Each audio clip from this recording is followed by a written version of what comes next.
Lancée depuis le 2 mai, la construction de la nouvelle aérogare de l'aéroport international de Njili par l'entreprise chinoise WEI International Economic and Technical Cooperative, WIETC en sigle, stagne. Pire encore, les chantiers est à l'arrêt depuis 2 ans.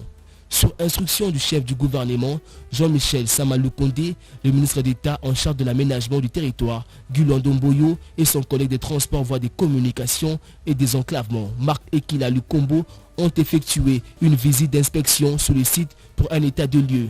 Car le souci majeur du gouvernement, c'est de relancer les travaux afin de doter le pays d'un aéroport intelligent et haute définition répondant aux standards modernes suivant la volonté du chef de l'État, Félix Antoine Tshisekedi.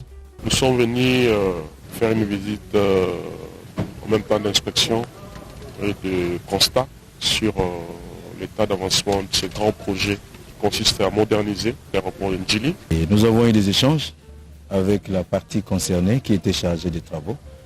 Et nous allons faire le rapport à qui des droits. Mais il faut noter qu'il est vraiment question de redémarrer les travaux ici pour qu'une fois pour toutes ce dossier soit vraiment tourné.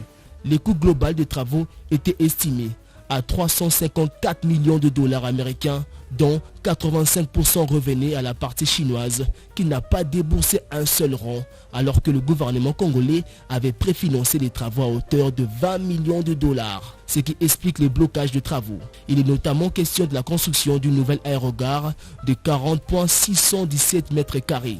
Le gouvernement congolais tient à la reprise de travaux et entend tout mettre en œuvre pour le bien de la population.